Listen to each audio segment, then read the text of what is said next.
There is an entity called the Adeep. Whatever you do, don't try to summon it. Written by HorrorMode. Michael, Yeah? have you heard of the Adeep? And that's when it started. There was an air of skepticism in my response, as Larson had himself a track record of exaggerations and, sometimes, outright lies. I paused briefly. No. And I have a feeling you knew that, Larson. We were in my aunt's kitchen, Larson's mother. I shuffled downstairs around 9 in the morning, my nostrils taking in the smell of sizzling bacon and coffee beans turned liquid. Larson was already seated at the table, reading some book. Horror, no doubt. I could feel his blank stare. Well, don't you want to ask me about it? He said. Sure, Larson. Tell me about him. It. He corrected me. Aunt Flora slapped 2 yellow pancakes onto Larson's plate. Michael, how do you like your eggs, honey? Actually, I'll just have pancakes too, please, I replied. I waited for Larson to begin his story, but he was busy squeezing syrup and spreading butter on his breakfast, not waiting for it to cool down so that the butter wouldn't melt onto his plate. I'll tell you later. He finally replied to me, with his mouth full. I hated when he did that. No, not talking with his mouth full. Although, I definitely hated that too. I hated when he brings up a subject that he's obviously passionate about, and when I finally give in to his nonsense and express interest, he decides to move on to something else. He did that so I'd beg him to tell me more, as if I'm the one who brought it up in the first place. Yeah, I hated that. Pretty smart though. The next day, on a freezing night, Larson and I went camping. It took me about 30 minutes to start a fire, but it wasn't my fault. The yellow-orange flames crackled between our faces. The fire's warmth slowly brought down my eyelids in a gesture of subconscious relaxation. I dared not move my head too far from the crackling fire, for every time I did, the night's ice-cold air would sting against my face, reminding me that I wasn't actually out camping in the woods with my cousin Larson, but instead, we were in his parents' backyard. We should do this more often, man. I love these scary story nights, said Larson. My eyes shifted to the left, and then back onto his illuminated face. This is literally our first one. He looked embarrassed. I know that, he replied. But I just know it's gonna be fun. That's about the only thing he and I bonded over. We consumed anything and everything horror. It began in middle school and continued into high school, and I was sure, one day, that we would be telling each other dark tales in our college dorm too. Larson scooted his chair to the left so that the fire between us wouldn't obscure his view of me. And then, in that backyard, he finally told me the story he didn't finish telling me last morning. The Adeep is a spirit. That means it has no body or face that can be described. Oh, perfect, I quipped. How convenient for the people who made this up. Larson paused, sitting back in his chair, glaring at me. Can you not interrupt? I lowered my head and raised my hands up as if to surrender. Sorry. Go on, I smiled. Like I said, it has no actual body. But that doesn't mean you can't see it. For whatever reason, it can choose to manifest itself physically. And you know what else? Larson asked. I raised my eyebrows and leaned in closer, as if interested, but my sarcastic mannerisms didn't amuse him. But Larson leaned in closer too, the fire brightening his face and reflecting within his eyes. It's said that the people who the Adeep had chosen to reveal itself to died moments later, sometimes mere hours later. They died when they saw his face, Michael. And how did they die? I asked, with a more serious tone. They killed themselves. So let me get this straight, yeah? I began. I readjusted myself in the uncomfortable lawn chair he provided me and crossed one leg over the other, just to bother him. You said earlier that no one has ever seen the Adeep, because it's a spirit or whatever, but it can sometimes manifest itself physically so that you can see it. And those people who saw the Adeep, for whatever sick reason, decided to reveal itself to, committed suicide later. For whatever reason, I'm assuming you mean to say that they were so terrified of what they saw, they couldn't take it anymore. Anyway, is that right? Everything I just said? Larson paused a moment before nodding his head, his brown medium-length hair jiggling. You don't see a problem with that, Larson? How do we know that these people saw its face? And how do we know that that's the reason they killed themselves? Because, Michael, He sassed back at me. He leaned forward again, coming even closer.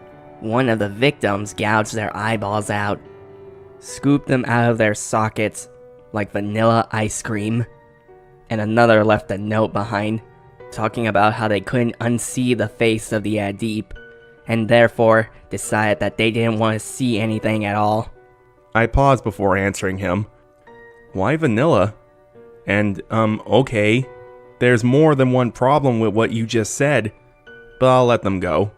But why gouge their eyes out when they were going to end their lives eventually? Did they really think they could continue living after that or something?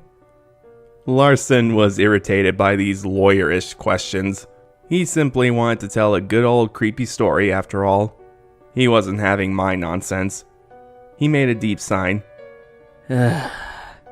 Well, I don't know, Michael, but I do know that there's only one way to find out. So I guess you'll have to see for yourself. Oh, I see what you did there, I yelled excitedly. We shared a laugh at that under the night sky, and it lightened our mood. A week later, Larson and I found ourselves in his parents' backyard again. It was a warmer night. He told a few stories, and so did I. And admittedly, his were better than mine. Scarier, that is. I scrolled through my iPhone. What about this one? Let me see. Larson said, his eyes looking up from his phone. Nah, HorrorMode sucks. Their stories aren't that good. I looked down in shame, but took some relief in the fact that he had no idea it was my username, especially learning his opinions on my stories. So, how do you summon the Adeep anyway? I asked suddenly. Larson smiled, as if he was waiting for the moment I would bring it up. He faced his iPhone down on his lap and gave me his full attention. Well, it said... By who?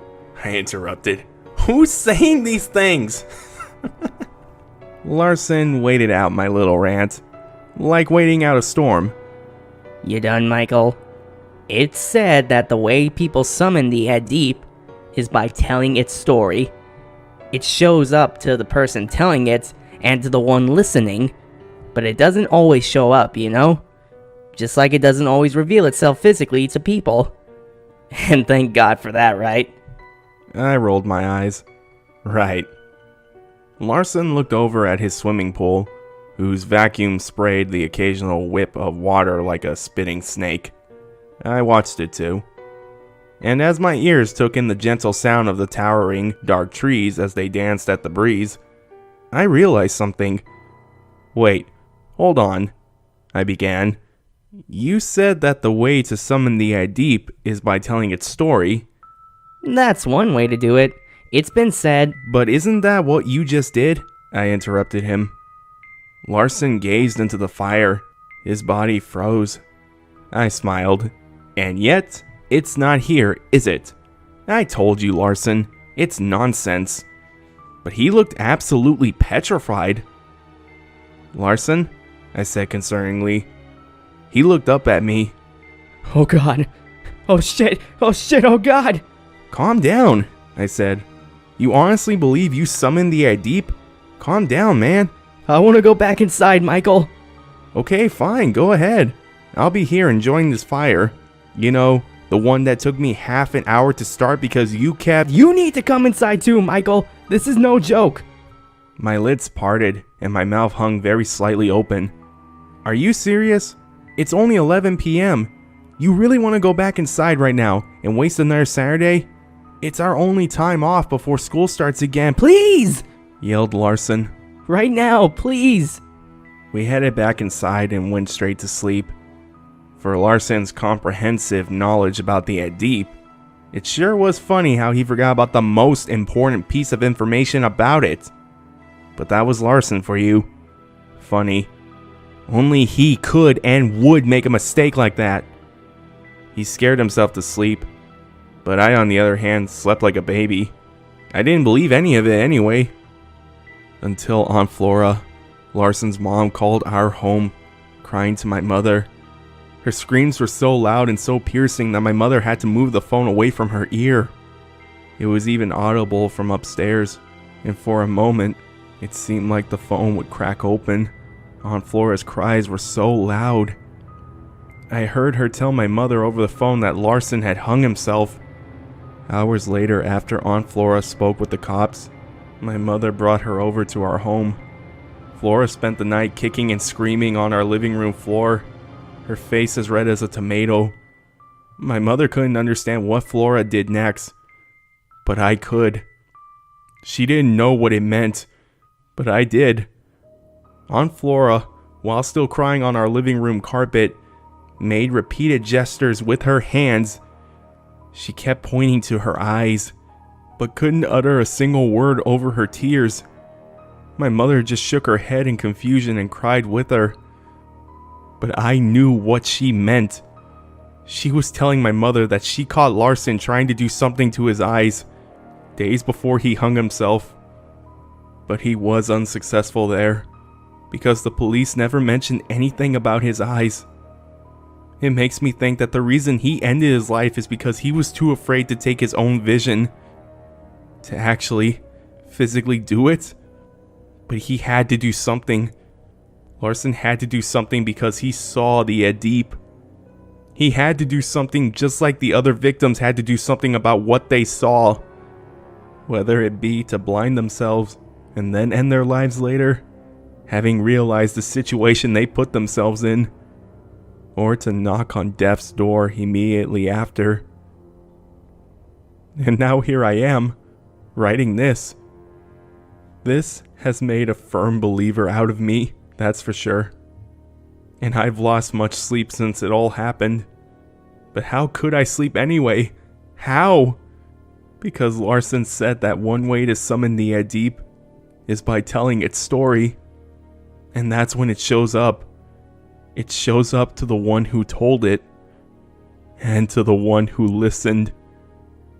Larson said that it doesn't always show up, but with him being gone and all, I'm not sure how much faith I have that it won't come for me next. So now I wait, lying awake at night and gazing at my bedroom ceiling, afraid of what happens next in this story. Afraid of what I might see.